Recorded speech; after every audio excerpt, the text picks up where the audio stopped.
Independent filmmaker Ed Burns was recently on Long Island premiering his latest independent film, The Fitzgerald Family Christmas, at the Port Washington Movie Theater as part of the second annual Gold Coast International Film Festival. The film was set and shot on Long Island. I'm one of those Long Island guys that loved his Long Island upbringing, and most of my films, at least a part of the story takes place on the island, and they're constantly referencing Long Island. So to have this film, which basically all takes place in Nassau County, to have its premiere here is a pretty big deal.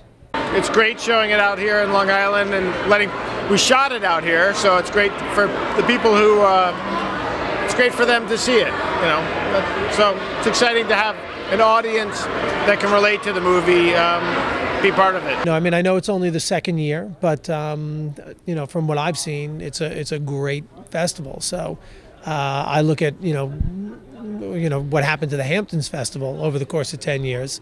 And and that's blown up, and I would imagine the same thing's going to happen here. The great thing about having a film festival up here on the North Shore of Long Island is you have folks from the business coming to screen their films, and they're going to spend some time up here. And I know there's a lot of over the years there's been a handful of films that have come up to the Gold Coast to take advantage of the great locations up here.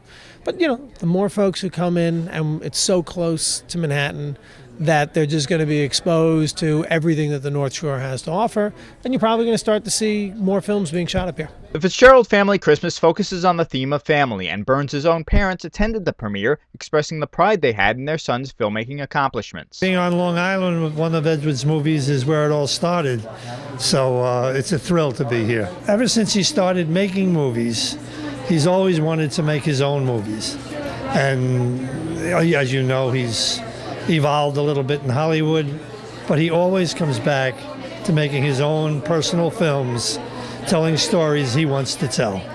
And that's what this movie is, The Fitzgerald Family Christmas. Probably the biggest thrill for all of us was when we went out to the Sundance Film Festival in Park City, Utah, and Edward was the last film to be entered in Sundance that year, and he ended up winning the grand jury prize on his 27th birthday, if I might add. So it was quite a thrill.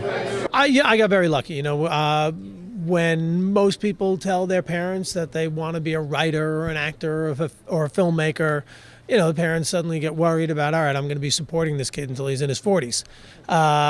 My folks were just the opposite. They said, whatever you need to pursue that dream, we want to help you out. And that meant, even back with Brothers McMullen, not only lending me money to make the movie, but allowing me to shoot the film almost in its entirety in their house. So I got pretty lucky. And Burns says the Gold Coast Film Festival plays an important role for independent filmmakers. It's an interesting time in indie film in that it's easier than it's ever been to get these movies made because you can make them so inexpensively. There's all these, these great new digital cameras. The challenge has always been the same. How do you get people to care? How do you get people to watch these films? And that's why, these festivals, a festival like the Gold Coast Film Festival, is so important because it helps us in that we have a venue. We have a place to go and screen our films. And as evidenced by tonight, there's a ton of people out there that still love this type of smaller indie filmmaking. After the film premiere, Burns did a Q&A session. People in the audience say they were happy to hear from the famous Long Island filmmaker. When you have the guy in the room, it makes such a difference. It's so personal. You get to look at him on screen, you get emotionally attached to the film, and then all of a sudden you realize you're allowed to actually speak to the guy and have a conversation with the guy and discuss what was in his head and who he is, and it's just special. I think that's just the best way to say it, and it makes it more special because he's a Long Island guy, and you could see that in the film. And so I think just in terms of the words he had afterwards and just everything about him really just talked to us. And when you feel that way about a film and a person, then you've really made a connection, and he's just brilliant at making that connection. One of the great things that kind of inspired this Gold Coast Film Festival when we originally had these conversations with Regina and the Art Center and myself in the town, was that, these folks are here, and even if they're not here all the time, they're always coming and going from this area. They're coming to the local airports in the city. They're in Manhattan. They're going out to the Hamptons. Some of them live out here, or they have friends out here. They all have a connection to Long Island just because it's the nature of where we are and the history of this place. So that personal connection that we're able to establish with folks like Ed Burns and some of the other folks that have been here and will be here in the years to come is one of one of those things that gives us something special, and we think that's part of our niche as the Gold Coast Film Festival. Later, there was an after-party meet-and-greet event for Burns at the nearby Harte Duervo at the waterfront in Roslyn, where Gold Coast Film Festival Executive Director Regina Gill presented Burns with the Artist of Distinction Award. Gill says having a successful celebrity filmmaker of Burns' stature participating with a film screening is really important for the second year of the growing film festival. Super night, super night. Ed Burns, I have to say, is one of those rare entities.